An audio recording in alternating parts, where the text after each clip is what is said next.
What's up, my beautiful do life and a body you love chicks? Today, I want to talk with you guys about belly fat because it's annoying and it seems to just keep piling on with age. And it's been the bane of my existence for longer than I can even tell you. So, I want to break down, why do we have it? Why does it get worse with age and particularly with menopause? And what can we actually do about it? Because there are so many misconceptions about this out there. And I see people wasting a lot of money and a lot of time doing things that really are not going to move the needle. And so I want to bring you the facts. Some of them you might not love, okay? But don't shoot the messenger. You know that I just tell you the truth because I love you, right? Okay. So here we go. Why do we even have belly fat? Well, I mean, at the very most basic way that we can possibly talk about this, it's because we've eaten too much food. Like, there is something to be said for the whole like eat less, move more concept. The problem is that that's an oversimplistic view of things, and eating less and moving more doesn't actually pan out in like real life. But we get belly fat the same way we get any other fat, with a couple of caveats that I will get into. But by and large, it's we have consumed more energy than we've burned, and so our body is storing fat. Now, why does it go to our belly? And for some of us, it seems to be like more of it goes to our belly than for other people, or maybe it didn't used to go to your belly and now it does. And so it's like, what is going on here? Well, part of that is genetic. So how your body is going to put fat on it and where it's going to put it, that is based on your genes, like from day one, from birth. And so some women will genetically, especially like once they hit puberty and their estrogen and progesterone are all playing nice and all those things are happening, they will put their weight predominantly in their boobs or in their hips or in their butt or in their thighs, right? It's different for everybody. Some women, it goes to their face first. Some women, it goes to their arms first. Some women, it goes to their belly first. I've always been that person. Mine has always went to my abdomen first. Even when I was a teeny tiny teenager, like stick arms and legs, I would still always be hiding a little bit of a belly because like that's just where my fat would go. And so it's different for everybody. Partially it is genetic, but partially, like I just alluded to, female hormones also play a role in where your body is going to put fat. So as we start to decrease our estrogen with menopause, we will start to shift where we're putting our fat. So maybe it used to go to your hips. And then as you approach menopause, it starts going to your belly instead. And you're like, what in the heck is going on? What am I doing wrong? Well, the fact is you're not doing anything wrong. Your body's just shifting where it's going to put the fat. But here's the deal. No matter where it goes for you first, genetically, your body eventually is going to fill up everywhere. Okay. So you're going to like lose and gain in whatever order your body wants to do it. But if you put on enough fat mass, eventually it's going to go everywhere. It's not just only going to go to your problem area. So I'll use my own body as an example. Genetically, it just goes to my belly, is what it is. Now, I can pack a lot on my belly before I see anything happening to my legs, but then it will go there. Then it will go to my arms. Then, well, no, it kind of goes to my butt and then my arms, whatever. It goes to like my face last. And then when I lose weight, and it happens in the reverse order, I'll lean out in my face. Then I'll lean out in my arms. Then I'll lean out in my butt. Then I'll lean out in my thighs. And finally, if I lose enough fat, I will start to lose it from my abdomen. And that is true for you too. It just may be different spots where it's going to happen. So some women lean out in their stomach first. None of us like you. Okay. I'm just kidding. I love you all, even with your flat bellies. But some women can keep a lot of subcutaneous fat on their booty and their thighs and lose it from their waist. It just depends on what your genetics are and then also what's going on for you hormonally. So here's the deal with fat loss. You can't determine where it's going to leave. Now, that doesn't mean that you can't lose it from your problem area. And if the problem area is belly fat, you can absolutely get rid of it, but you cannot determine the order it's going to leave. So anything that's promising you, this is going to bust belly fat, Well, not unless it's busting all of the fat and you eventually get to the belly fat. Like that's the only way to do it, right?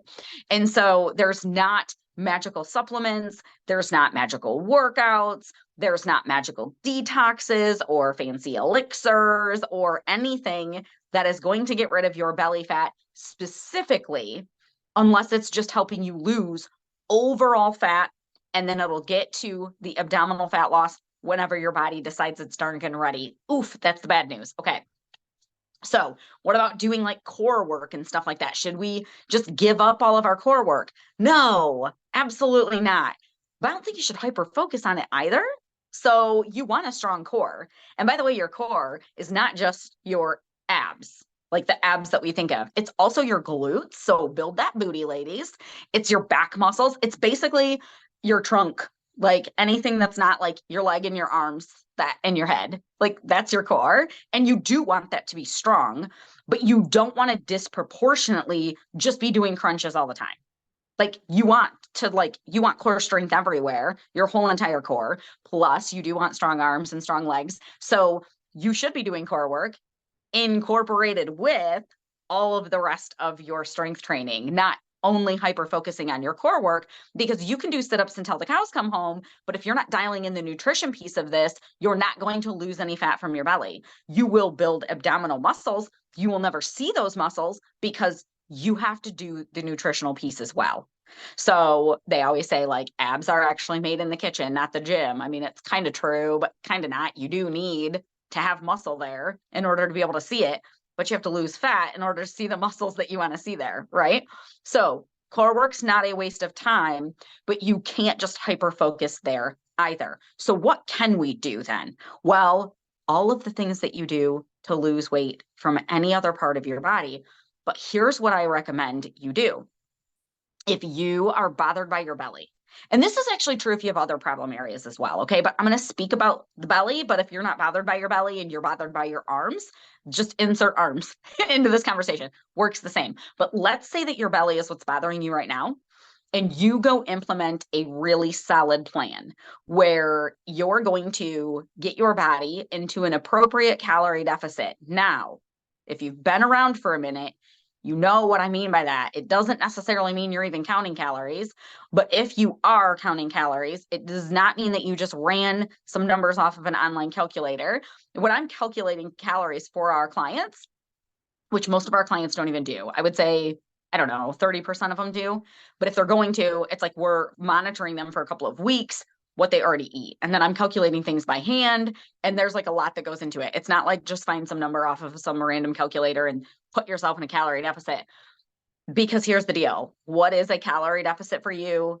It does, like your hormones do matter, your activity level matters, your age matters, how sedentary you are matters, your stress levels matter. Like all of those things are actually going to determine what a calorie deficit is for your body.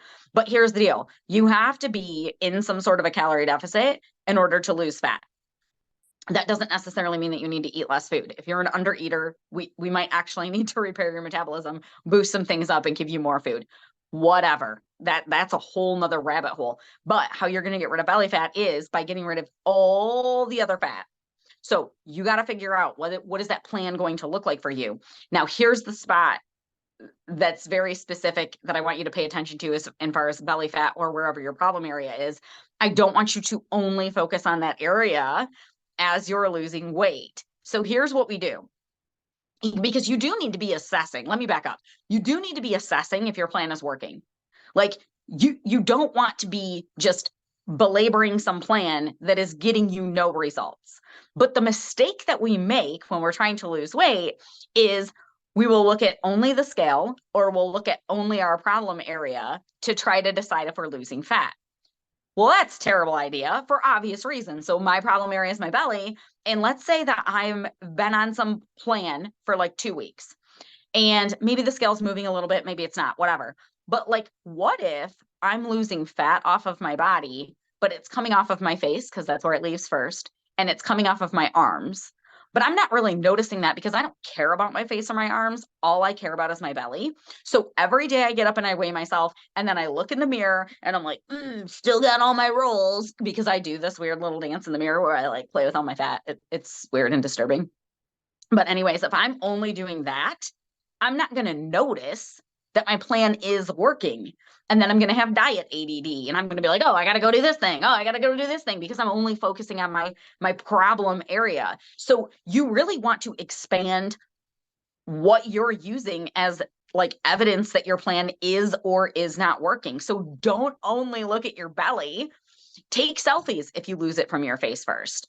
Take full body measurements. Those can even be like misleading if you don't do it in the same spot all the time, the same level of tightness. So just make sure that you're doing it appropriately. But that's going to tell you, like, if you're losing inches from your arms, your legs, your thighs, your calves, like your hips, everywhere, but you're not losing it from your belly, then that means you're not losing it from your belly yet, and what you're doing is working.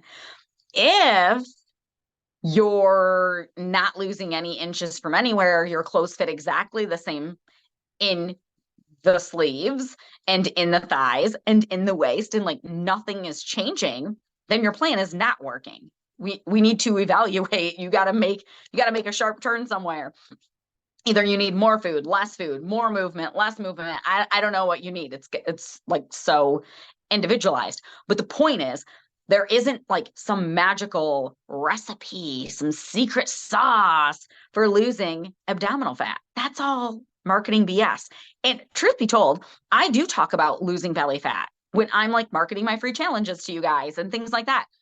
But then I'm telling you what you actually have to do to lose fat from your belly. We're not doing gimmicky weird things. I'm not like, here, go do a coffee enema or drink cayenne pepper every morning. Or like, I'm not saying that there aren't some things out there that you can do that are going to like maybe be beneficial to your body. Like cayenne pepper probably really is good for you. Is it specifically melting fat off of your abdomen? No, nope, it's not. Like, you have to do the real work of losing weight to lose belly fat. And for those of you who never used to have any belly fat and then you hit menopause and it starts going there, I can imagine how frustrating that is. I'm actually terrified that I'm in perimenopause now because that's where all my fat goes anyways. But I can imagine that's frustrating when it didn't used to go there and now it does. But here's the deal. You can lose it. You absolutely can lose it. We have women in every phase of menopause, peri, middle of, post, women in their 70s, like women who are on hormone replacements, women who are not on hormone replacements, like the whole entire gamut. We have them all shrinking their bellies, which means they're shrinking abdominal fat.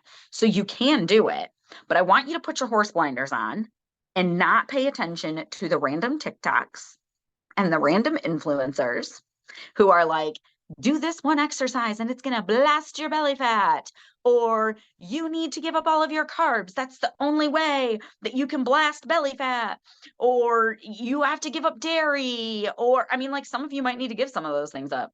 That's fine. And do your cayenne pepper shots. Okay, that's cool, but that's like not getting you there. And so we have to do the things that are real, or else we're just spinning our wheels. And I don't want to see you guys spinning your wheels, because I know that you're all capable of getting back in bodies that you're extremely confident in. And that is what I want for all of you. So the number one thing that you actually need to get rid of belly fat is patience. And I know I have no patience either. But if what you're doing is working to remove fat off of your body from other areas, keep going. It will leave your belly. Now, if what you're doing is not working to get fat off of your body anywhere, then we need to focus on a generalized fat loss plan. And what that looks like for each woman is very individual. Like, what your body needs, I can't possibly cover that on a podcast for the masses because it's so personalized. But that's the deal. That's what we have to do. We have to just lose fat. Now, what about cortisol? Because I can hear some of your wheels are probably turning. I hear it as I'm recording it. I hear it in your brains. You're driving down the road, you're listening to this podcast, and you're like, yeah, but Nikki, what about cortisol? I'm so freaking stressed out. Okay, let's talk about cortisol real fast and then we'll wrap it up. Yes, cortisol can make you store a little bit of belly fat, but here's what we know about it. Okay, first of all, when your cortisol levels are high all the time, actually, let me back up even further. Cortisol is not the devil. You need it to get out of bed. If your cortisol didn't spike in the morning, you'd die. Like you wouldn't get up. So cortisol is not terrible. We don't want it running rampant 24/7 all the time. And actually, a lot of women who are super stressed out can have cortisol levels that kind of like crash and they're like exhausted. And so every stressed out person doesn't have high cortisol. Some have low. Like it's a thing.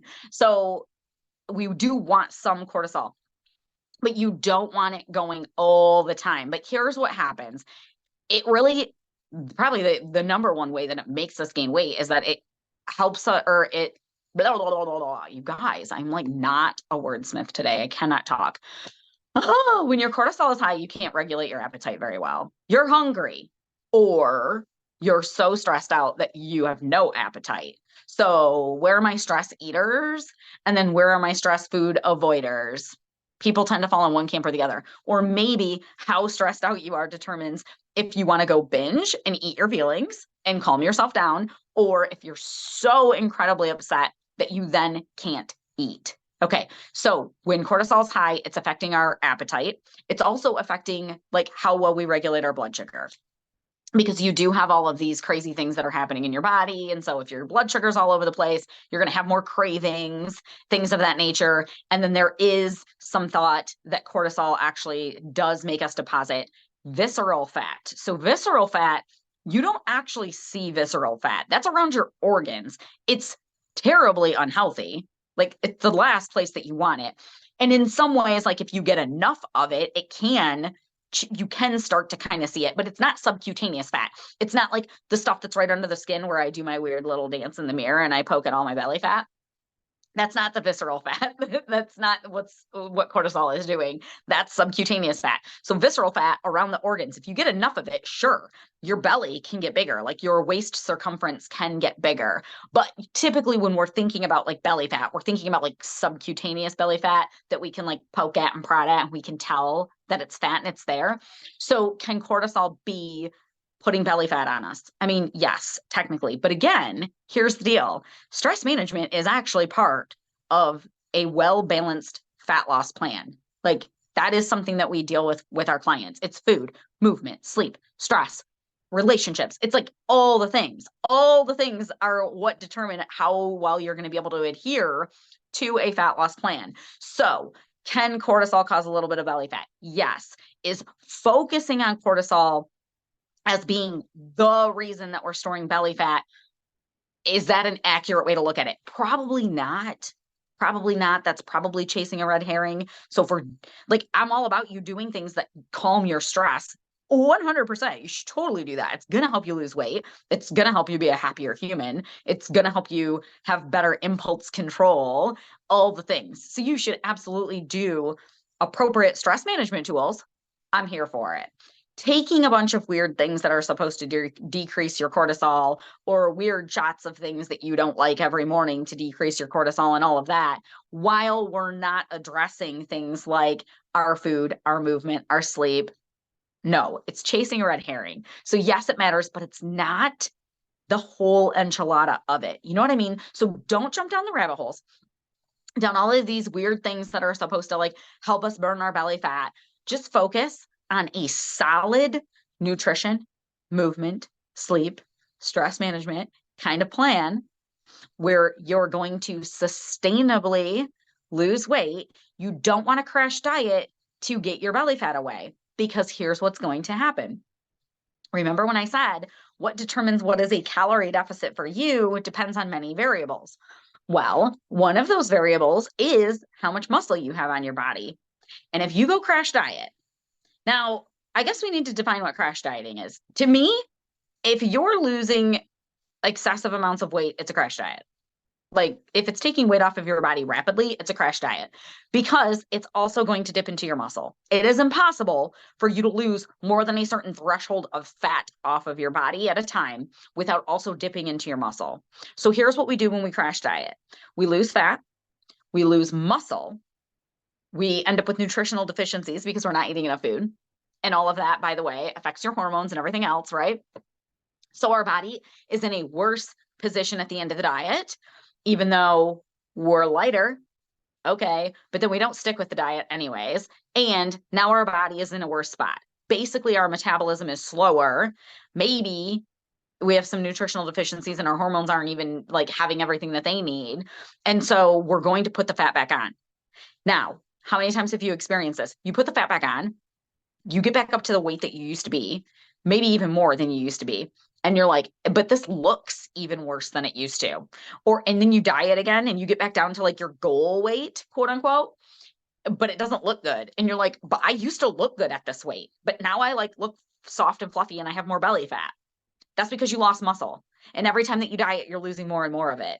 And you're making things harder and harder and harder. So what we don't want to do to lose belly fat is anything that causes rapid, unsustainable weight loss. I know you guys don't like it when I say these things, and I don't blame you because I'm also impatient and I want the fat to leave my belly immediately. I get it. I'm with you. But slow and steady wins the race, my friend. You need patience, you need consistency, you need foods that fuel your metabolism and your hormones that you can safely and effectively go into a small calorie deficit so that you can be losing fat and building up your body healthy and strong. And it's so boring. I wish that there was just some magical herb or elixir. Like, I'm here for it. I would be all about it. I'd be slinging that stuff. Like, trust me. But unfortunately, it's not true. So I hope that this clarifies what we all need to do to work on our belly fat. And even though there's not a quick fix, I hope that you find some sort of like relief knowing that no matter if your fat seems to be going to your belly genetically or now it's going there because of menopause, you can do something about it. That is the good news about all of this. You can absolutely do something about it. Okay. You just got to get after it. So if you have any questions, if you need any help, reach out. You know the drill. Shoot me a message on social media, shoot me an email, however you want to reach out. I'm happy to answer your questions. Post them in the Simplified Fat Loss group. If you're in there and you love being part of that community and you're listening to this and you're like, yeah, but what about this? Post it in there. That is a great place for us to have dialogue and conversations about this stuff. And I will catch you next week.